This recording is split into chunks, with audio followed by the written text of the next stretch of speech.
what happened at Kent is on Friday they had a rally, as they, to protest, and they had it in the Commons, which was the traditional area for speeches and rallies and campaigns and things like that. They rang the victory bell, which was ironic because Kent didn't have many victories.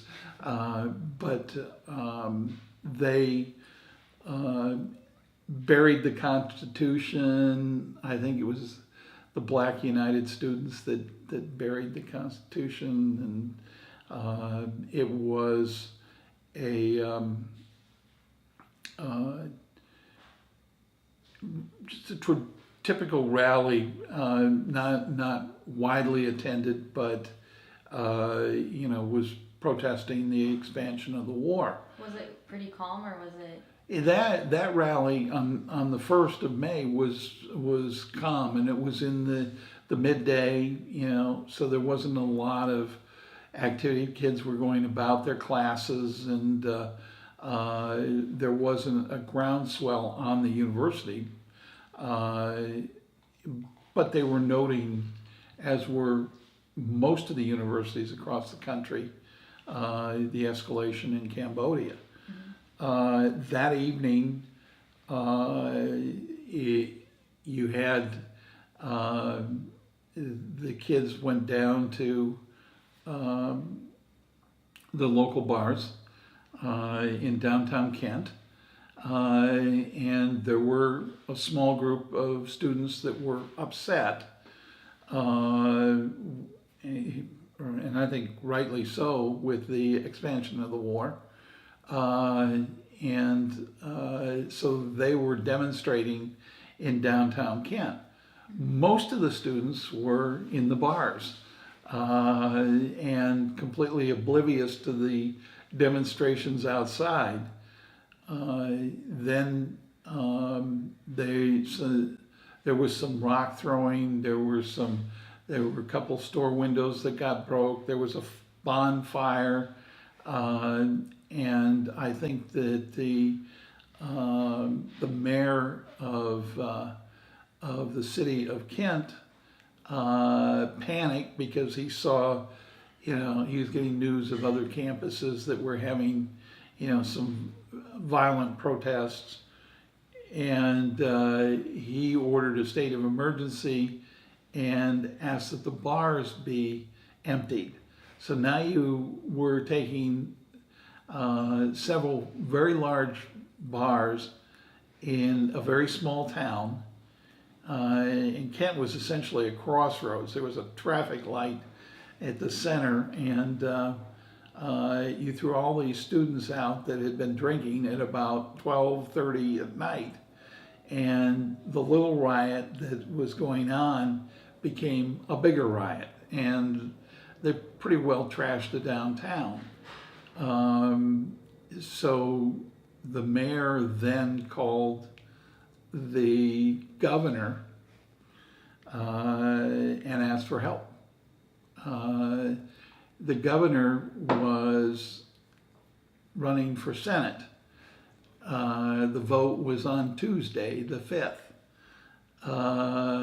And he was running behind Robert Taft, who was a senator. And this was the primaries. He wanted to demonstrate his law and order, and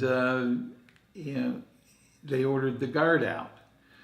One of the guards one of the commanders actually showed up in downtown to survey it. The students ended up breaking up and were forced back to the campus by the police, who finally got involved in it. And that was the end of that. Then you move forward to Saturday. Saturday comes, and you have the guard is being called up, and campus is, kind of, it's the weekend. As I said, it's a school where most of the kids go home for the weekend. So it was kind of, about half the students were gone. Um, this is now the second. It's relatively quiet, but the guard is coming on. That evening, they knew the guard was coming. A protest formed outside the ROTC building, and they ended up burning the building down. They burned it down about between 8 and 9 o'clock that night. The guard came in at about 10 o'clock, and they declared a curfew. Where were you during that? I was at my dormitory. I was a grad counselor at the time at Liebrich Hall, which was part of a 3-dorm complex called Tri-Towers. And I had responsibility for the top 6 floors of Liebrich Hall as a grad counselor. So I was there over the weekend, and we were just trying to maintain order in the building. Sunday came, and now we've got the National Guard on campus. They tried to enforce a curfew at that evening, and nobody knew whether it was 6 or 8 and 9 o'clock. There was very poor communication between the university and the National Guard, and so they were enforcing a curfew, and kids were running around the campus, kind of teasing the National Guard, and in an act of rebellion and defiance that, it's their university, why is the National Guard here? Mm-hmm. And this wasn't a university that was causing problems for anybody. Mm-hmm. So why do I have to stay in my dorm on a Sunday night? And so they went out. Mm-hmm. And I guess if I hadn't been a grad counselor, I have that kind of disposition that would have gone out and tried to see any what college student would have.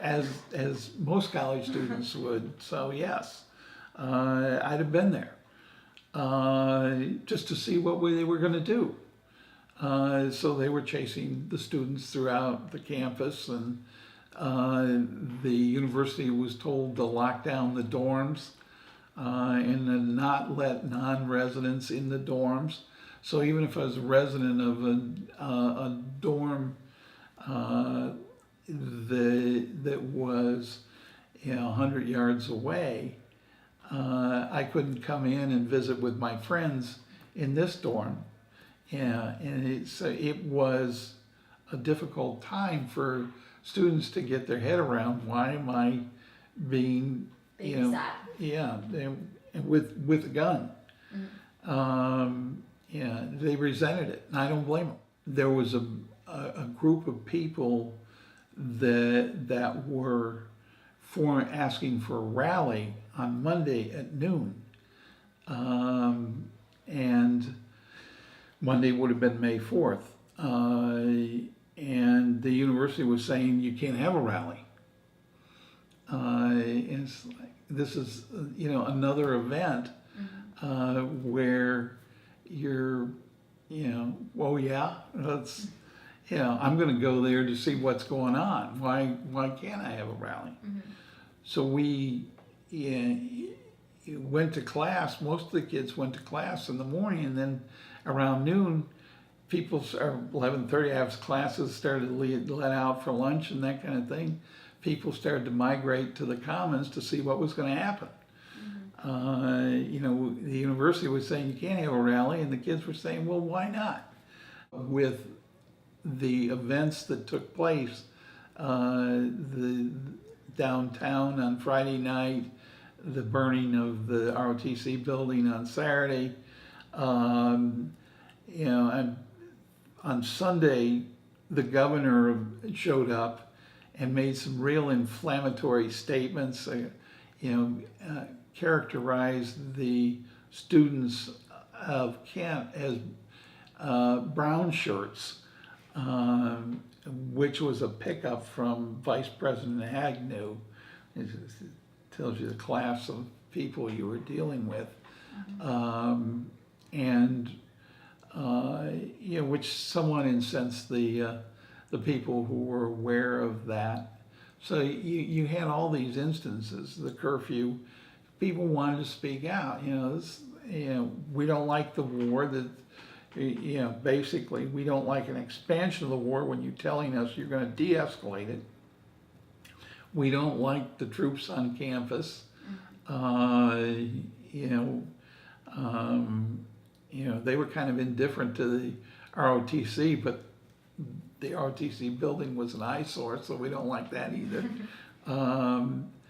So we showed up to do that. And when I say we, I was there too.